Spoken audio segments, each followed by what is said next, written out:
Are you brand new to HueForge? Well, today in 20 minutes, we are going to get you from purchased to installed to setting up your file system to importing your first image. In this 7-episode series, you will learn the basics of HueForge, how to use it, and then by the end, hopefully, you will be able to create your own beautiful masterpiece and 3D print it right in your home.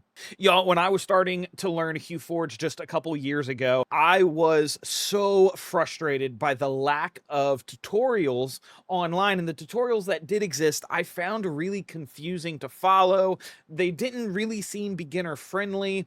And I just found myself frustrated. I even quit learning the program at one point. And so today, the goal of this 7-episode series is to get you as basic as possible to learn from the ground up so that you have the resources that I wish I had a couple of years ago. And so in this episode, we are going to learn how to purchase, how to install, and how to set up your file structure, how to be organized, and then finally how to import your images. At the end, if we have some time, we are going to talk a little bit more about how to organize your filaments and a little bit more about the program interface. In the next episode, we're going to dive into a little bit more complex things. But for today, we are going to set up the absolute basics. So let's dive right in. Okay, so we are on the front page here. I'm going to move my camera to the top right because that seems to be the blankest place for it to go.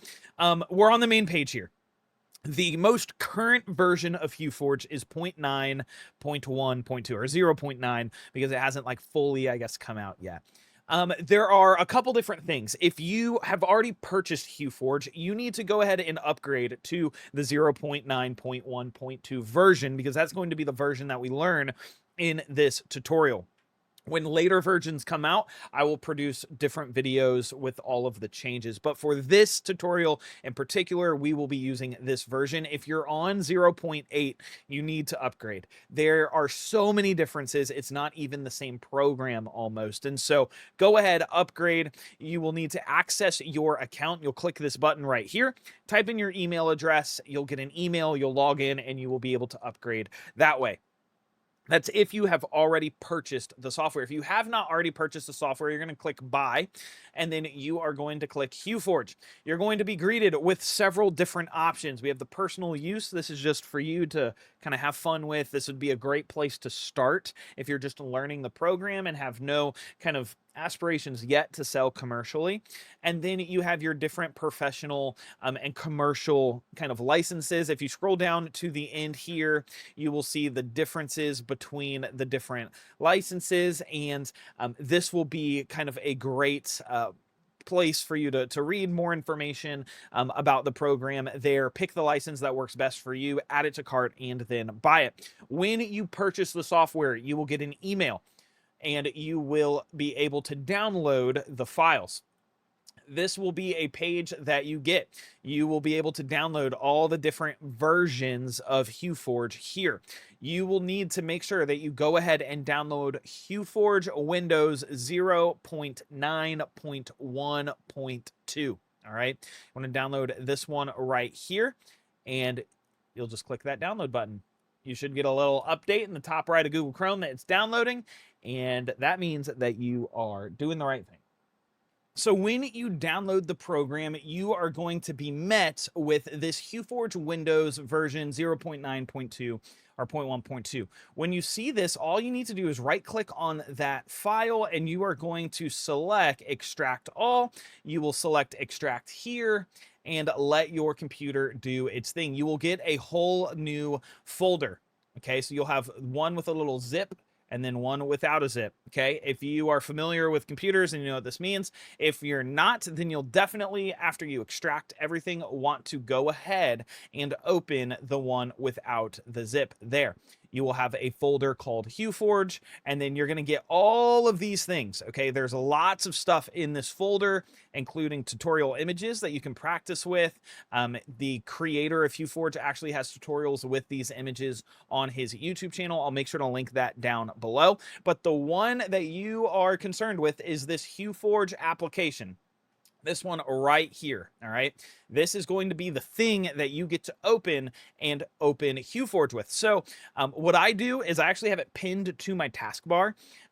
If you don't want it to be pinned to your taskbar, you can just create a shortcut and be able to copy the path and put it on your desktop or something like that. Or you can just navigate back to the folder to open it up. But you're going to double click this and you will open the program HueForge. Welcome to the program. So we are in HueForge. This is the program. I'm going to go ahead and pin this to my taskbar because I'm just in HueForge so much. And we are immediately met with something that probably seems a little bit overwhelming. Okay. And just take a deep breath right now. We're good. We're going to survive. We're going to make it through this learning curve. And hopefully, this will seem less daunting to you in the future. Okay. And so we've downloaded it. We've installed the program. Before we do anything else, I want to talk through the way that I structure my images in my files, because when you save a HueForge file, you're going to get a HueForge project, you're going to get a describe file, you're going to get an STL, and then the way that I have it set up, you're going to get an image. And so you're going to get 4 different files when you click save as. And so we want to make sure that we are organized in the way that we create our HueForges. Okay, so I'm in my files here. I'm in just a sample file that I created called HueForge, and here is the way that I structure my program. So I'm going to hit new folder, and the one that I want to type in is work in progress. So these are files that I'm currently working on. What I will do is I will just toss images in here, and those will be the images that I will eventually drag into HueForge. And if I'm working on a HueForge and I don't quite finish it, when I save the HueForge, I'm going to save it in this work in progress kind of section, and I'm going to create a folder for it. So let's say I'm working on a HueForge for Tanjiro from Demon Slayer. I'm going to create a folder Tanjiro, and then I'm going to save my project in this folder. But let's say I finish a project and I want it to be printed. I would come here and I would grab Tanjiro and I would drag him back to my HueForge section. And then I'm just going to go ahead and put him right there in my to print section. And this means that he is in queue to be printed. I need to print that Tanjiro out soon. And then last but not least, printed. And this means that I have printed the image. He is good to go, and I am going to upload him to MakerWorld or go ahead and send it to a friend, whatever the project was for. This is like my archived, finished, I'm done folder. And so I follow a very simple 3-step solution, and every project is contained within its own folder. So I have just files on my computer that are broken up by folder, because if you don't do that, you're just going to have a folder full of random files. And it can get really confusing. You think you can manage it on the front end, but you can't. And so I would just go ahead, find something that works for you. If this isn't how you want to set it up, that's okay. I'm not going to tell you what to do, but find a system that works, that you can keep organized, because that's going to be very, very, very, very, very, very important for you as we move forward in the program. So now that we have that done, let's hop back into HueForge and chat a little bit about the software. And we are going to chat just a little bit about the software. We're going to talk about the UI and how to load in an image. Now, the UI is just the buttons that you see on the screen, and there is a lot that you see on the screen. But for the sake of this 7-episode tutorial, we're not going to touch a lot. We're going to set a couple of settings, and then we are going to save them so that we are set up for success in the tutorial.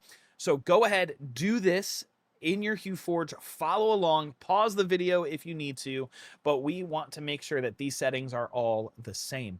So we want to make sure that we are in static depth. You see this depth mode drop down. You're going to have 3 different options: dynamic, clipped, and static. For the sake of this tutorial, we are going to be in static. I will explain what that means later. It's a more, I would say, advanced concept for the sake of this tutorial. So all you need to know right now is be in static depth. Mesh mode standard, you're either going to load into combo or to standard. They're roughly the same thing. For the sake of this tutorial, we are going to be in standard. Blending type is filament painting. We're not going to touch anything up here with borders quite yet. We're going to make sure that we are front lit. That's all. We are going to come down here and we are going to turn on edit image. Okay. I will explain more about what edit image does in a later tutorial, but for the sake of today, just turn it on. We're not going to touch anything down here. Base thickness, blend depth, width, height. We're not going to touch anything in that section. We don't need it quite yet. Eventually, we will talk about what base thickness and blend depth do, but for the sake of today, we're not going to touch it at all. Then on the left here, we have this huge list of filaments. Like it's huge, okay? We have a massive, massive, massive list, and you're gonna see a couple different things. You're gonna see a tab that says owned, and then you're gonna see a tab that says unowned. If I collapse unowned and open owned, you see that there's none there. And that's because I haven't check marked any of the filaments that I own. I primarily use Bamboo Lab filaments, but not totally. And so if you have a brand that you have a lot of filament of, you can come down here to the left, type in the name of the brand, and now you can see that this has been filtered by all Bamboo Lab filaments. Now, let's say I want to save the filaments that I do have, because I have quite a few filaments. So I'm going to come here and I'm going to check.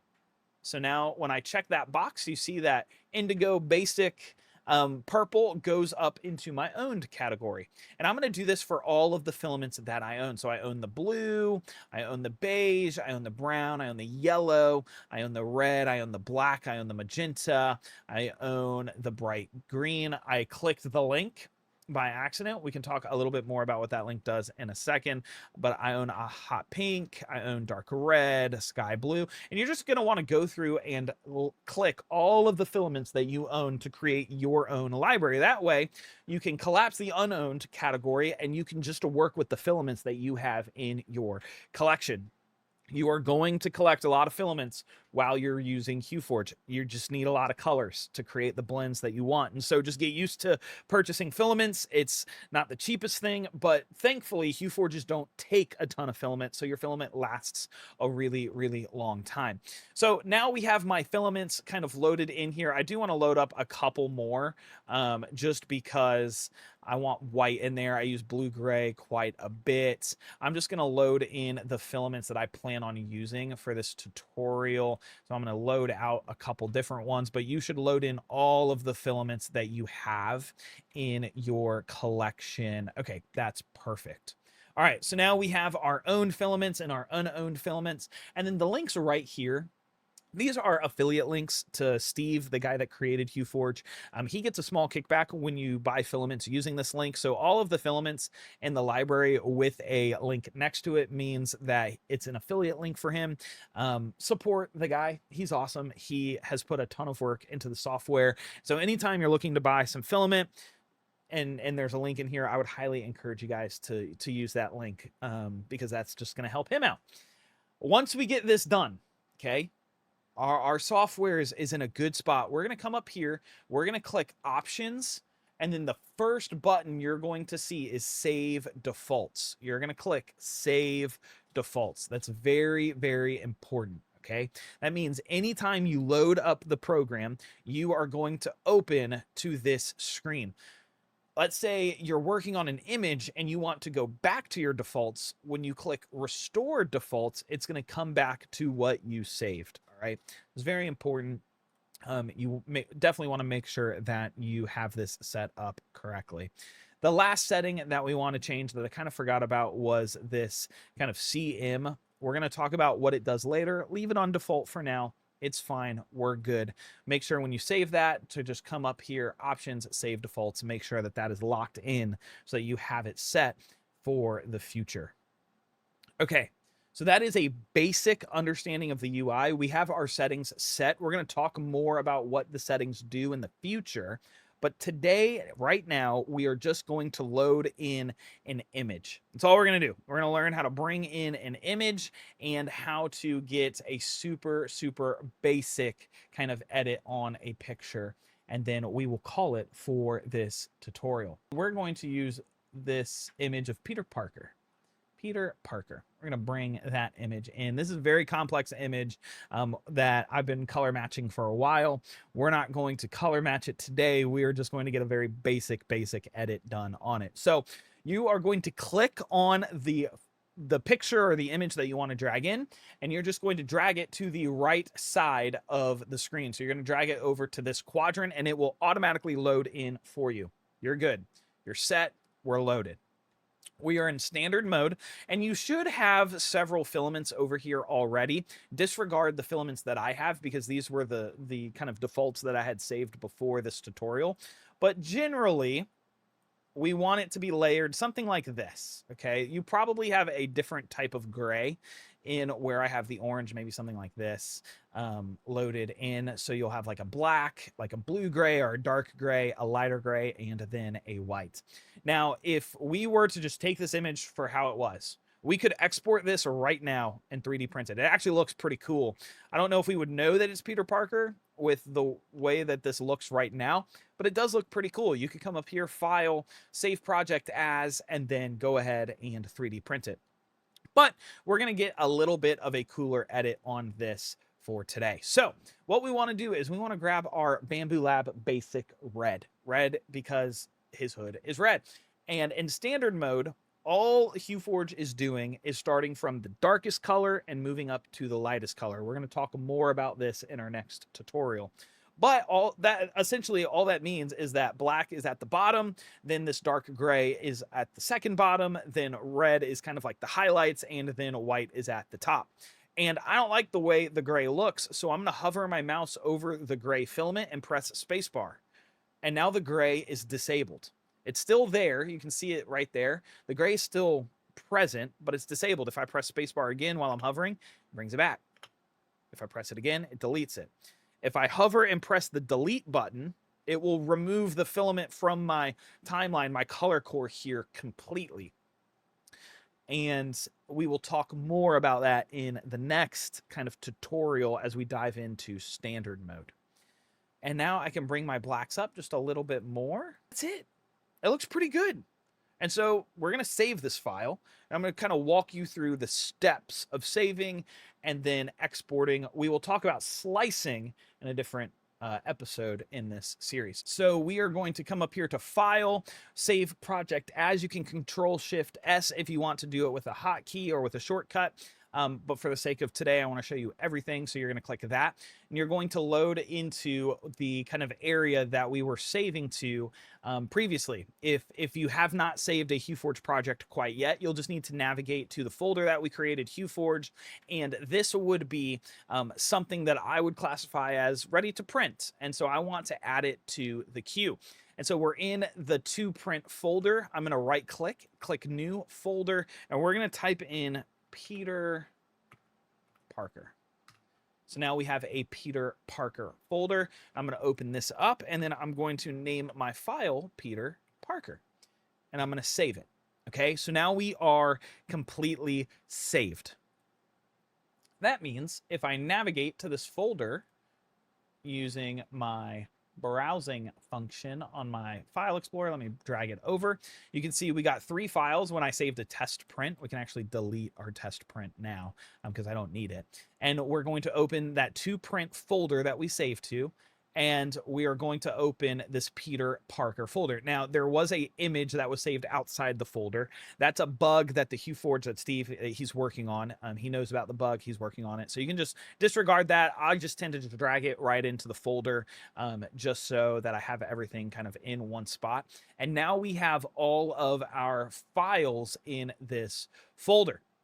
So we have the HueForge project. If we open this project, it's going to open back HueForge. We're going to get back to the screen here where we can edit. It's going to save all of our kind of layers, the color core, the black layers, red, and then white. It's going to save all of that, and we can return back to where we were editing. If we open up our describe file, you'll see that we get this notepad. This notepad has all of the information of our HueForge. So project name, Peter Parker, print at 100% infill with a layer height of 0.8 with a base layer of 0.16. We're going to talk more about slicing later, but these are the slicing settings that you want to set in Bamboo Studio or whatever Orca Slicer Ultimaker, Cura, whatever you're slicing in, you want to make sure that these settings are set.